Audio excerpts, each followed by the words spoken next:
So, Mesopotamia. Mesopotamia is Greek, actually. It's not their name. It's the name the Greeks used. It means meso, middle, and rivers. So in the middle of two rivers.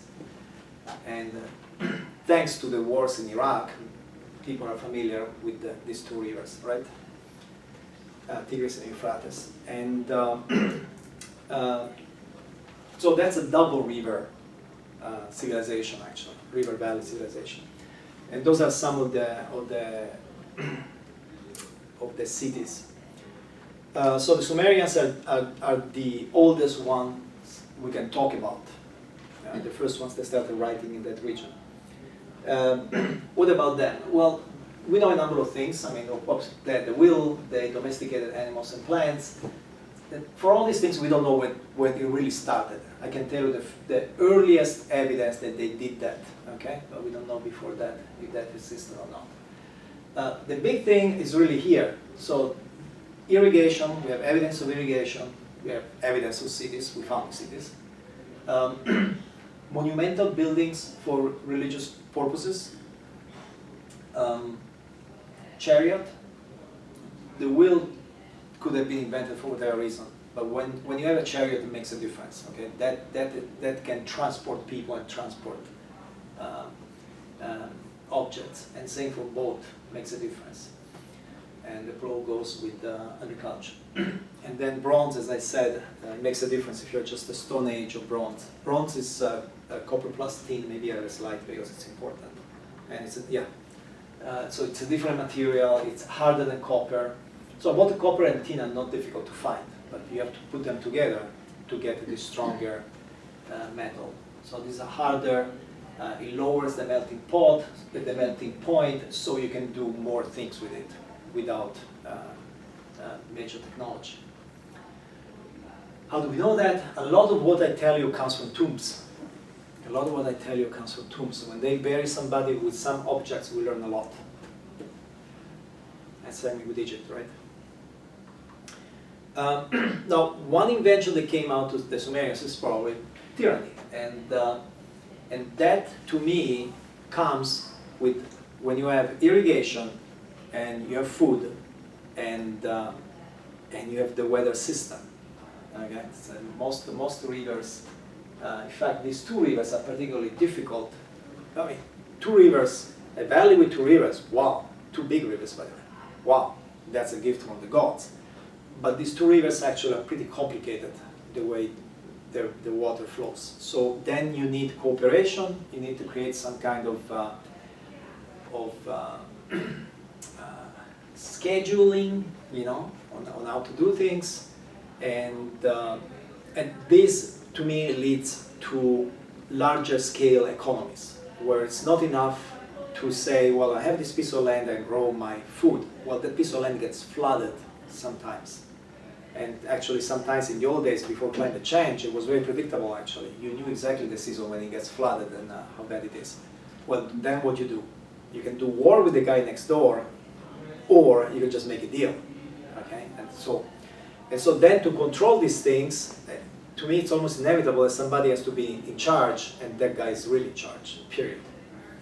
So tyranny is probably a consequence of of agriculture at the end of the day.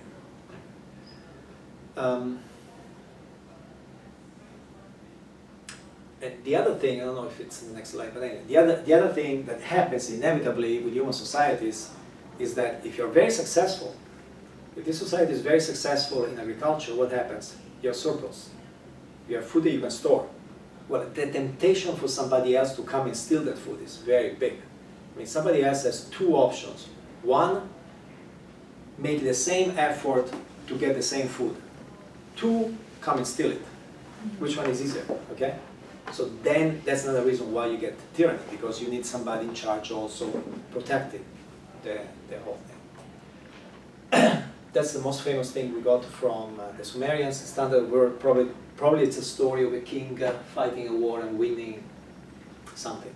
It's a beautiful piece of art, actually. And if you Google it, you'll find very detailed interpretations of what's going on there. The other thing that happens is that for mysterious reasons, our brain tends to ascribe the whims of rivers in general, natural events. We tend to ascribe them to gods. Okay, this is in every civilization on this planet. So if there are gods that control, that cause rivers to do what they do, then the guy in charge of talking to the gods has some power there. Okay, and so priest is a modern term, but whoever was the representative of the gods in those societies, let's call them priests. These priests become very important because they are the middlemen between the deities and ordinary people. Ordinary people depend on the whims of the gods. So these priests have a lot of power. They become very important. And so it is not surprising that religion acquires a political power. So religion is not only superstition. Right? It starts with a superstition, but then it becomes, most likely from the very beginning, it becomes political in nature. So is that was that a universal finding that across the different civilizations, everyone ascribes natural phenomena to gods? No, that's a very good question.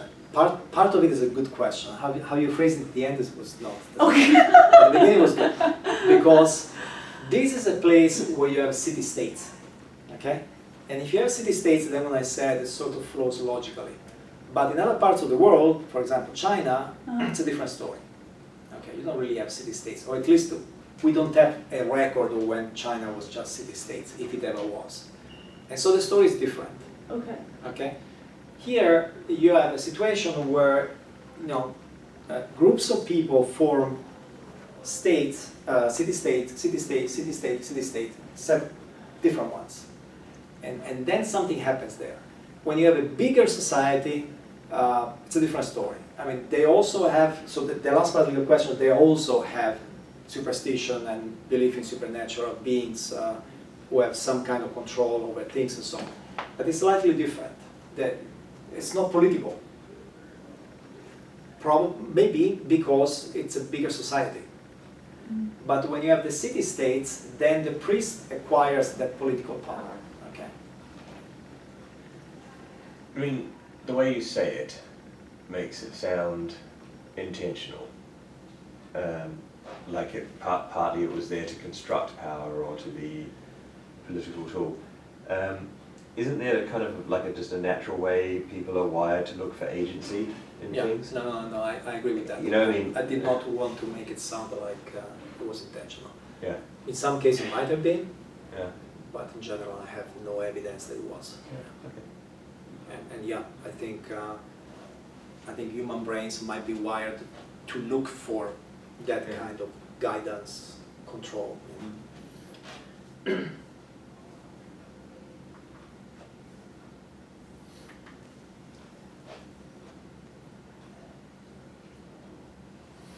And so also what happens, that because the priest is the one that talks to the god, and the god is the one that controls the river, it becomes natural that the priest gets to control the surplus from the river.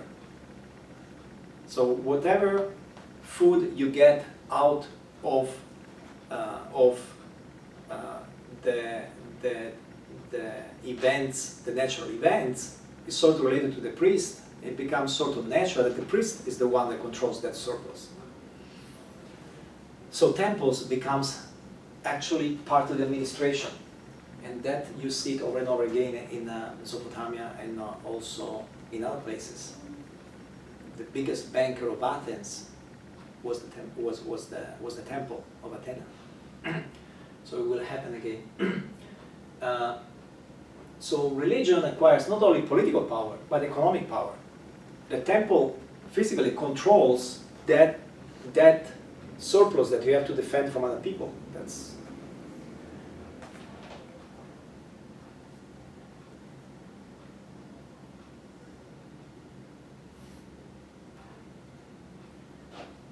And all of this starts with the invention of irrigation.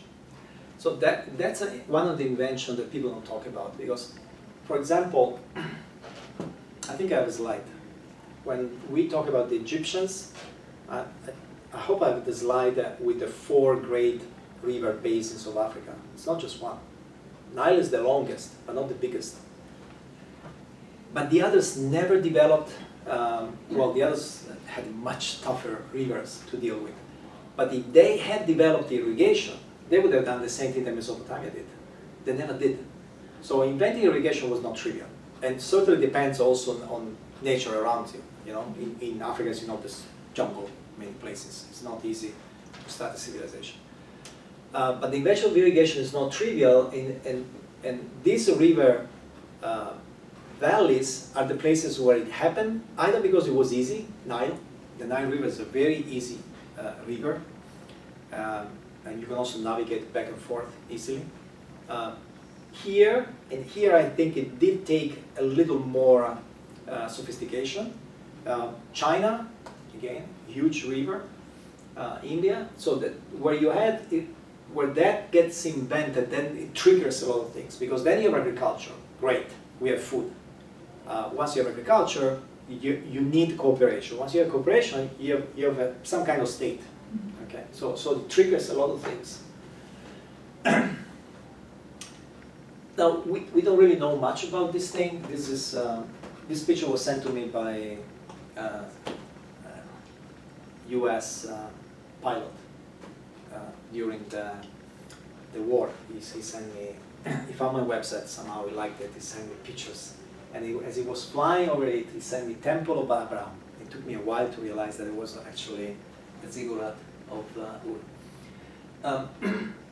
And as far as we know, actually, they didn't make a big deal about the afterlife. They did believe in gods. Every city-state was associated with a god. And the worst thing that you could do to a city-state is hurt the statue of the god. Okay, the god was really the symbol of the city.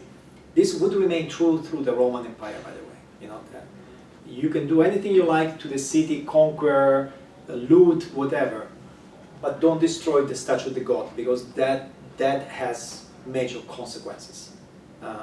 The Roman Empire, you always talk about the famous gods, but actually the biggest temple in the Roman Empire was the Temple of Baal. And no Italian ever heard of the Temple of Baal. Baal is in Lebanon. It was a local deity. The Romans respected it. It was okay that somebody built a temple to it. Okay, the Romans were pretty brutal. So even more so in the Sumerian region. But the god was somebody who gives you something, you know, somebody who helps you. So what you do, you have to do something for the god, and the god will do something for you. So probably sacrifices, you know, waste some of the food to leave it on some platform for the god, and so on. But in terms of afterlife, that really comes with the Egyptians. With the people of Mesopotamia, some. We'll see that then it comes later. But at this point, we don't have evidence that there was any obsession with eternity. And of course, it could be also just mountains. You know? So a religion for this life, not for the afterlife. Okay. The gods have human shape, anthropomorphic. Kings get deified. Kings that are listed in the record of the rulers of a city, then they become gods. So you can speculate that maybe these are some of the 1, 2, 3 are definitely some of the oldest and most popular in that region. You can speculate maybe these were originally human beings that were kings, and then somehow they became gods. And I'll let you decide if this is true all over the world. But in this case, there's definitely evidence that some of the kings later became gods. And the gods, again, sort of democratic. Okay, if I live in a city that has Anu as the main god, it's not like I don't believe in Enlil, or worse, I start jihad against the people who believe in Enlil. Okay, their god is Enlil. Okay, And the belief in the Sumerian world was that there is a pantheon actually, where all these gods get together, sit down, and do things. Okay, so this is another case where the oldest goddess, deity you can name is a female. These are just some of them. So Namu. There's multiple legends, by the way, depending which one that you. And there were probably many, many more that we never learned. You know, so for some of these, you can have multiple stories. But anyway, so Namu in ancient times, she's the one who created the world. And in many places, by the way, the one who creates the world is not necessarily the most powerful. Even for the Greeks never said that what is it in English? Zeus created the world. He was the most powerful, but not the one who created the world. Okay. And so here, Namu is the one who creates the world. Enlil eventually becomes the most popular. That's the guy to the right. And Anu, this is the symbol for Anu. And the two of them were, at some point in time, they were in charge of the Pantheon. So the Pantheon meets, it's called the Pantheon meeting, and Enlil ruling. These are just examples. I mean, there's many. Okay. And the popularity of some of these simply depends on how many statuettes we found of one god. This is interesting. This is a female deity, and for this one we have very interesting numbers. Just, you know, first of all, it's run by a priestess, not a priest. 1,000 people employed. Her domestic staff consists of 150 slave women, female singer, you know, people in charge of agriculture, cooks, brewery. So a temple was a lot more than just a church.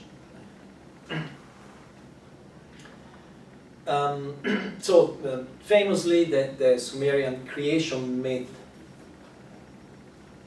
I was about to say, as echoes of the Bible, the other way around, because this comes way earlier.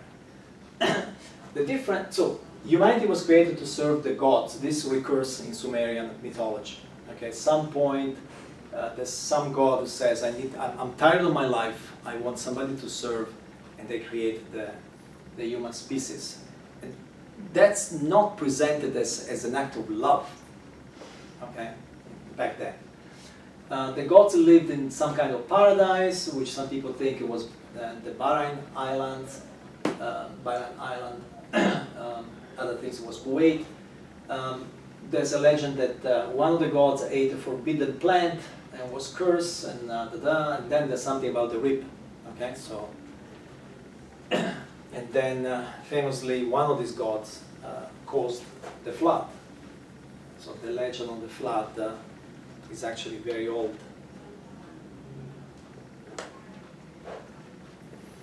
This is Udu, and this is Inanna. This is another female deity, and she has wings, and usually she hovers in the sky.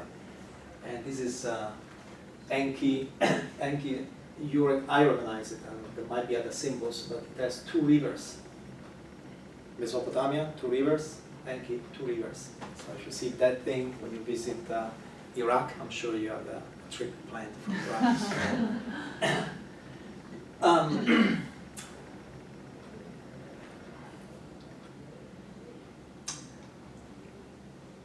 So when we think ancient civilizations, we often think Egypt, the tomb. What's the pyramid? Tomb. And then later the Valley of the Kings. Caves, tombs. Not here. The main architecture is the temple, not the tomb. The palace, not the tomb.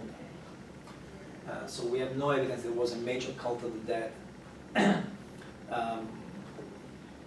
We have no evidence there was discussion about evil. Where does evil come from? A lot of these old civilizations had gods that were not particularly nice, all the way to the Greeks, the Romans. And some of the gods, in fact, if you read the Homeric poems, those gods, they do all sorts of nasty stuff. So, So evil probably wasn't a concept that was particularly strong back then. The concern was mostly about today. How do we know these things? Royal tombs were discovered, I don't remember when. This was before Tutankhamen. This was the big discovery, the big archaeological discovery. So these are the cities of Mesopotamia that we discovered.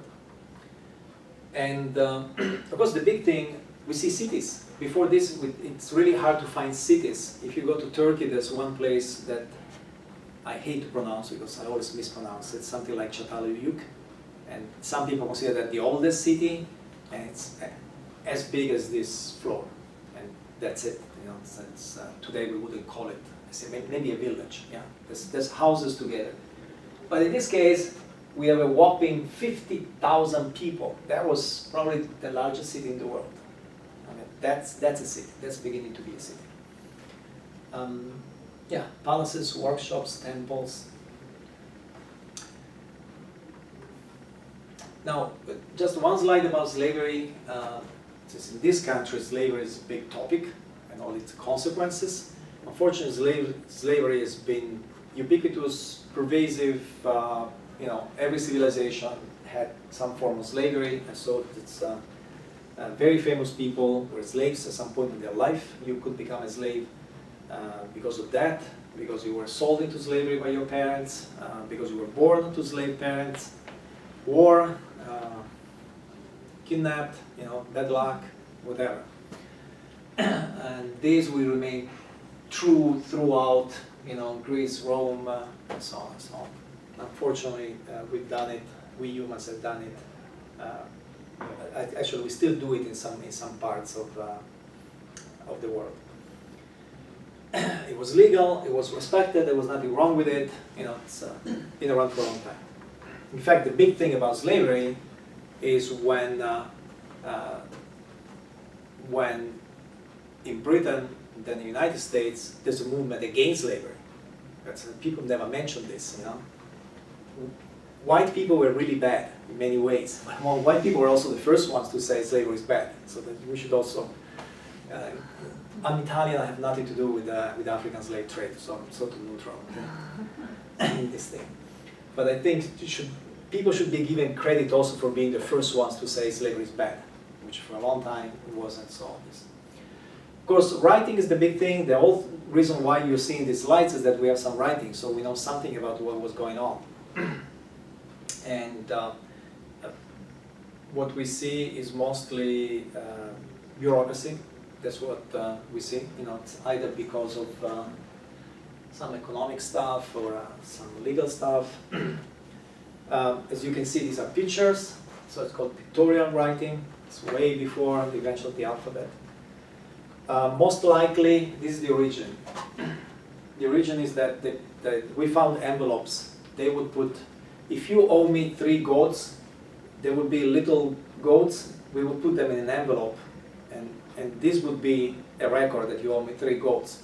Eventually, somebody realized that you don't have to open the envelope. You can just see there are 3 goats inside, and that leaves some kind of mark. Okay. Then you just use the mark. You don't need to actually waste the statuettes. You can just use the marks. So writing was invented at least 3 times, and the origins are very different. So when we do China, I'll tell you a different story. Okay. And but here, most likely, that's the origin actually. So a 3-dimensional representation of something becomes a 2-dimensional just because it's faster, cheaper. And then this pictorial thing it eventually becomes more abstract, more and more abstract. And first become cuneiform, and then way later with the Phoenicians, well actually not that much later, becomes the alphabet. So most likely, if I had to say it in modern terms, capitalism led to invention of writing. It was to keep, you know, record of you owe me something, or I have to give you something, or there's a surplus, you know, how much do we have today? And then traders probably spread it around the region.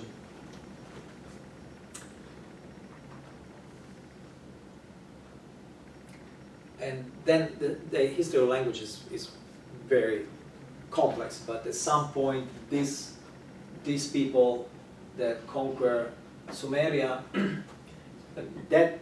those city-states didn't last a long time. Anyway, at some point they are conquered, and this is important because that has phonetic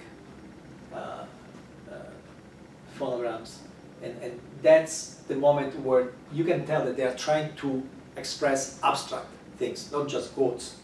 You know, there's some abstract concept there that there's no picture I can use.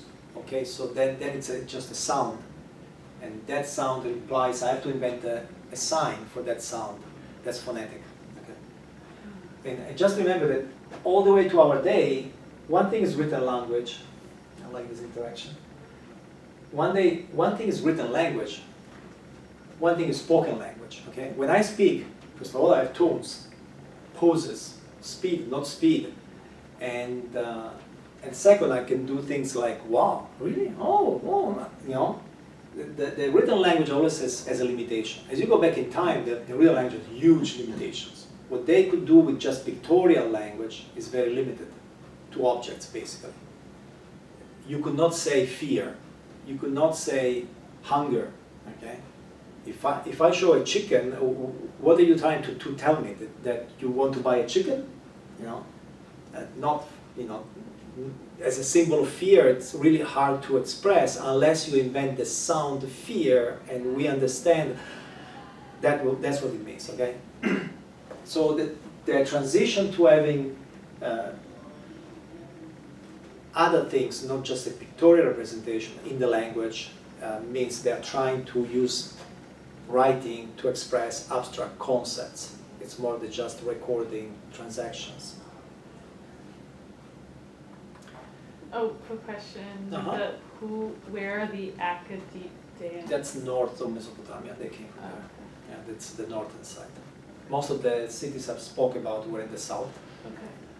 They're both in Iraq. Yeah, I think they're both in Iraq, Arcadia, and Sumeria proper.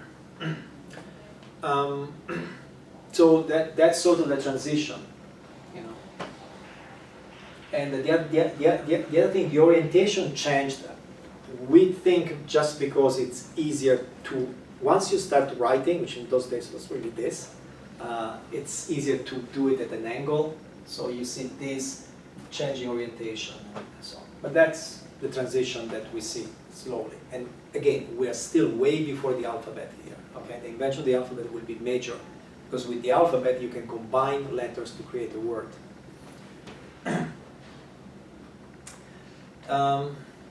So cuneiform was used for a long time.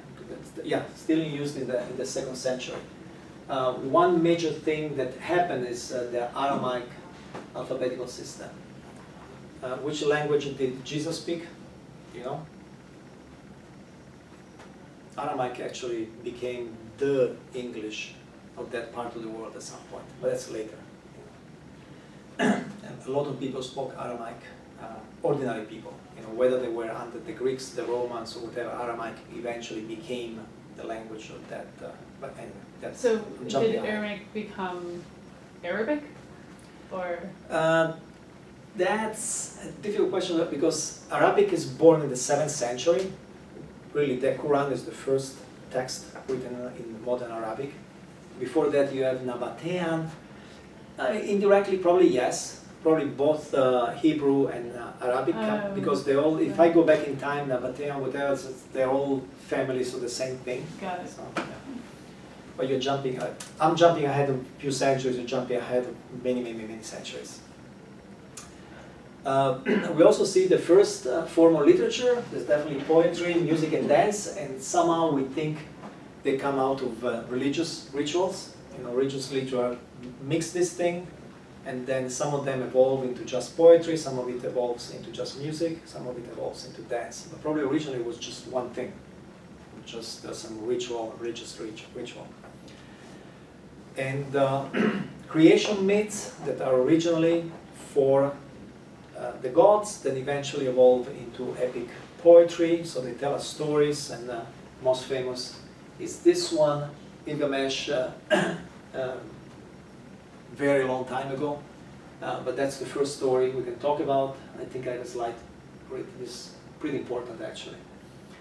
We have a list of the kings, in case you were wondering how do we know all those kings. One of the first poets is actually a poetess. So anyway, the birth of literature. And also mathematics, at least we see numbers. In that part of the world, starts with the Sumerians, same with the Babylonians, base 60. Why 60? If you don't tell me, but we still use it. How many minutes in an hour? That comes from back then. How many seconds in a minute? Comes from back then. We still divide the circle in 360. The Greeks took it from them. We took it from the Greeks. We are stuck with 60. You know, it makes no sense. It would make sense to have 10 hours or 10 minutes and 10. Well, the United States no, because you still have the gallons and miles and whatever. But the rest of the world, where it's all metric, it's all 10, 10, 10, 10. But with time, we still have the day divided in 24, which is divided in 60 and 60. You know, it comes from there. So that seems like an awkward choice. 60. Yeah, to you know, like, because I always kind of thought maybe the fact that you had 10 fingers meant people found it, you know, so you started on base 10 because you were like, oh look, here's my calculator. Google it and you'll find different people saying different things. I never read a serious discussion on why 60.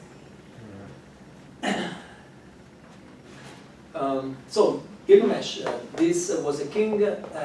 He leads a military expedition to a distant place, and he's looking for immortality actually, and eventually realizes it's a vain endeavor. So he fails in becoming immortal. So this is there's more than just a legend there. There's also this quest for immortality that will become a big topic in literature.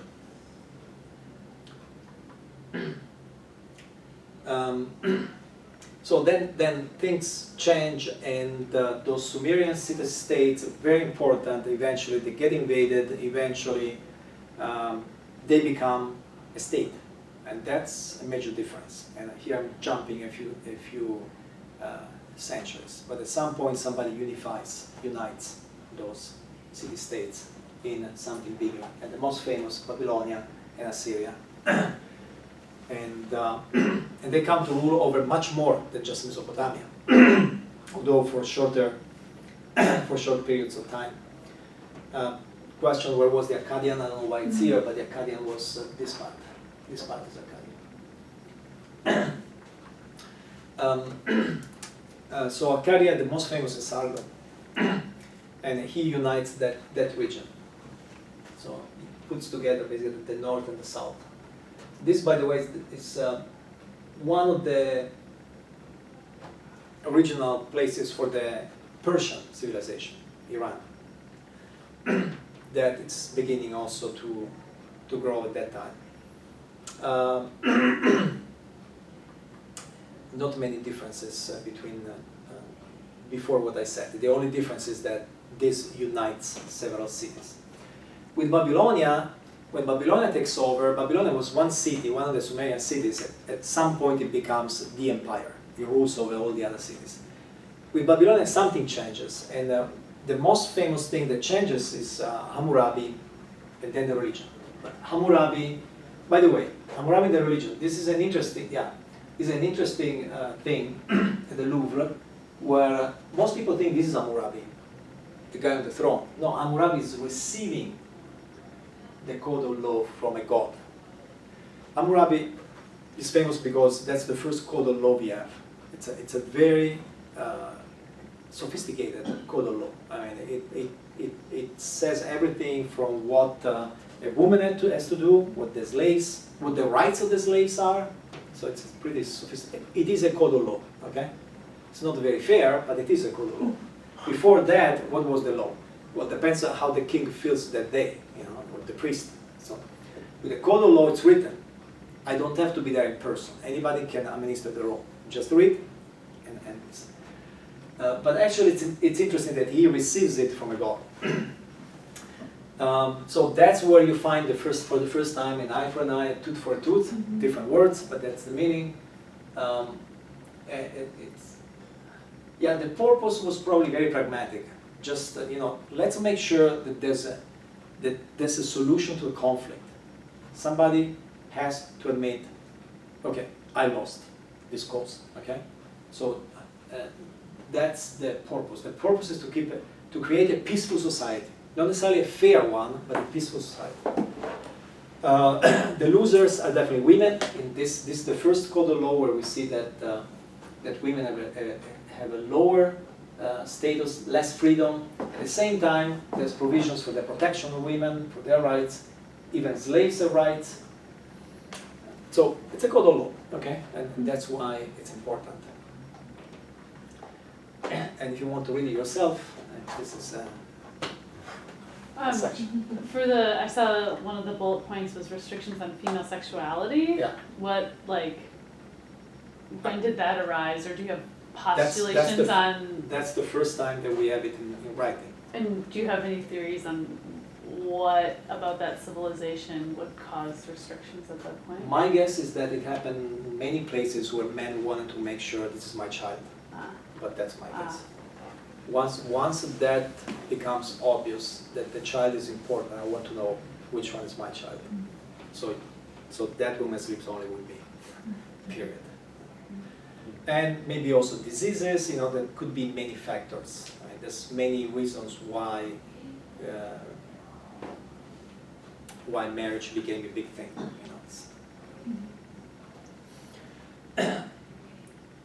Lots of books have been written on this, so you can find a lot of literature.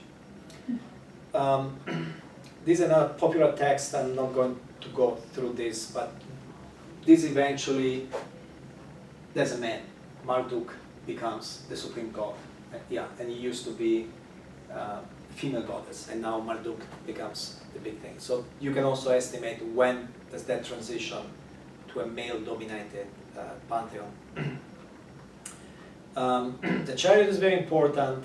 When the chariot arrives, there's new winners, and it comes at different places. But in all the histories that we're going to say, when the chariot comes, something changes. And of course, the first reason is that just warfare. There's this warrior that has a horse and it's moving very fast, and it can overrun the traditional army. So, in all these are all cases where you see the chariot and something happens, major invasion, and sometimes typically actually, let me see if there is an exception. Yeah, so these are all cases where the invaders are a much lower developed civilization, but the invaders win. They come and they conquer. They have the chariot, okay? And where do they come from? That part of the world that doesn't have river valleys, okay? That part of the world that is Siberia, Mongolia, that part of the world. And do we have a theory on what drove them to invade at that point? Just food and resources? I think if you visit that part of the world, you don't want to live there. So that could be already a good reason. But the other reason is just wealth. This river valley civilization created wealth. Why did the barbarians wanted to invade Rome? Not to conquer Rome. In fact, only one of those tribes made it to Rome, which is the wealthier place. So this is, with the Assyrians, things become more developed in general, and they have another great invention. The iron sword probably made a difference in that warfare. So they have also better organized, scientific warfare. That probably makes a difference. Babylonia. Now, Babylon is important first for Hammurabi, but later they regain power, and this becomes a major city. 100,000 people in those days was a big city, we have remnants of the monumental gates, 7-story ziggurat, and one of the 7 wonders of the world was the Hanging Gardens of Babylonia. Who knows the seven wonders of the world? The original ones. I don't want to hear the Niagara Falls or whatever. Somebody told me when I asked the seven wonders of the world, Niagara Falls? I'm glad you guys laughed. Hanging Gardens was one. The others, some of them are difficult. Parthenon is easy, right? Pyramids in Egypt. The Colossus of Rhodes. The statue of Zeus in Olympia, I think. Then there are two in Turkey I saw, but I don't remember the names. Yeah, that's 4. Yeah, 6, and this is 7. So the list was made by the Greeks, so it depends. Yeah. The Greeks did not know China or India. Anyway, so this was a major city, So what happens in this city, for reasons we don't know, the religion changes because gods are identified with planets. So that's why I call it an astral religion. It's a cosmic religion.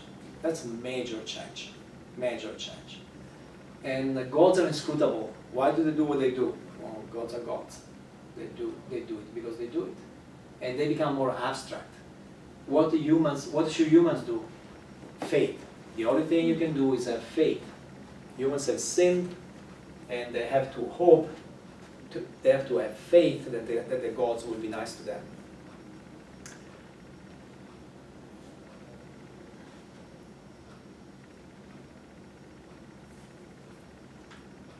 Which tribe lived in Babylonia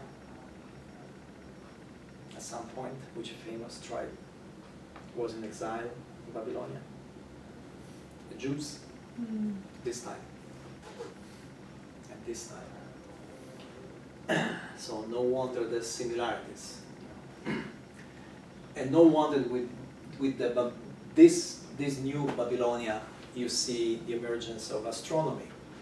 Because probably it was more than just curiosity about the stars.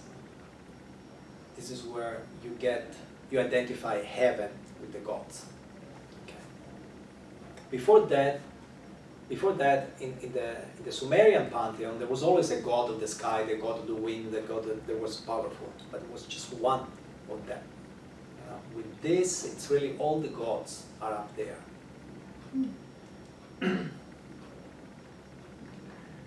Why do you think it's that way around? Why was astronomy an attempt to understand the gods rather than that religious explanation an attempt to understand astronomy? Could be the other way around. Yeah, it could be. There's no reason why you. Yeah, it could be the other way. Okay. Yeah. But once you make the identification, then studying the stars means studying the gods. Again, as I said, base 60. I mean, 120 minutes, double hours, 120 minutes means each hour 60 minutes. Oh, that's the slide. So that's going on in Mesopotamia, and I stopped the story there because then the story joins with the Jews, with Judaism and then Christianity and then so on. Okay, but that's the thing in Mesopotamia. So you sort of heard already echoes of the Bible. You know, the storm, somebody's rib, and now the inscrutable God. You just have to have faith and so on. You know? So it's not surprising the Jews actually were in Babylonia at that time. And also in terms of the birth of astronomy, the birth of literature. So there's something there that will eventually move on.